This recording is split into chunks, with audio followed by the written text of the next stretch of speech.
This is Kerri Wachter reporting for Global Medical News from the annual meeting of the American Society for Bone Mineral Density in Denver. Joining me is Dr. Nelson Watts, the director of the University of Cincinnati's Bone Health and Osteoporosis Center. Dr. Watts discussed his experience using FRAX in clinical practice. Dr. Watts, thank you for joining me. Can you tell me how FRAX is useful in the clinic for rheumatologists and for doctors who treat women with osteoporosis, osteopenia? I think the new guidelines from the National Osteoporosis Foundation that came out last year are useful in deciding when to use FRAX. And it's basically when you need help deciding should you treat or not to treat. So in a patient who's at very low risk of fracture, say they have a T-score of -1 or above, which is considered normal, you don't need FRAX.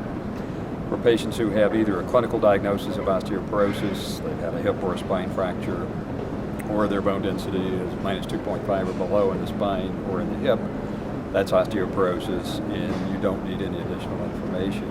But it's the large group of women that have bone density T-scores between -1 and -2.5 where having this additional information really helps. And basically what FRAX does is incorporate some additional known risk factors into sort of the equation to help you determine which women might be at risk for fractures. Is that correct? That's right. Probably the most important one, and the one that applies to everybody, is age. So at the same level of bone density, fracture risk goes up fairly substantially decade by decade. But there are a number of other risk factors that don't apply to everyone, but certainly are important for those who have a parent with a hip fracture, or they've had a prior fracture as an adult, or they smoke, heavy use of alcohol, have rheumatoid arthritis, or use glucocorticoids. Now, we usually talk about osteoporosis in women, but the FRAX tool actually applies to men as well? Yes, it's estimated that about 20% of people in this country with osteoporosis are men.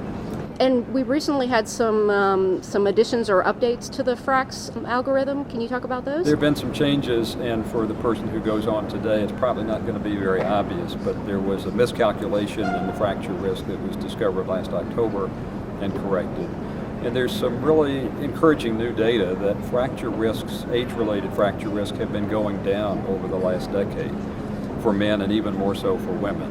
So as of September 7th, 2009, FRAX 3.0 for the U.S. was released, and that results in slightly lower fracture rates, particularly for younger men and women. That changed too much for men and women 70 and over. Okay, so I guess the bottom line is for clinicians who aren't sure exactly what to do for certain patients, this is a tool that they can use to get some additional input, but it's not something that replaces clinical decision making. Well, I think that on the basis of the NOF guidelines, you'd sort of plug in the numbers for FRAX. You'd come out with a 10-year risk for hip fracture, 10-year risk for major fracture, turn back to the NOF guidelines that say you should treat if the hip fracture risk is 3% or more, or the major fracture risk is 20% or more. But I think on that initial assessment, you need to consider things that aren't captured in FRAX.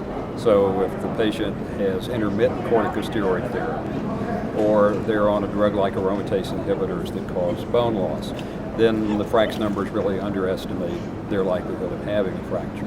But I also find it useful in what I call a dynamic sense. The patient gets a fairly low fracture risk based on their circumstances today, but things might change, and you can easily show that patient how their risk would change if their mother had a hip fracture, or if they had a fracture, or what their risk will be, say, 5 years or 10 years down the road. So I think it's helpful in letting people look at the future, and for some people appreciate that they're really in good shape and they may never need to worry about osteoporosis, and others to think, well, maybe in the next 5 years or so, I'm going to need to do something about it. This is Kerri Wachter reporting for Global Medical News.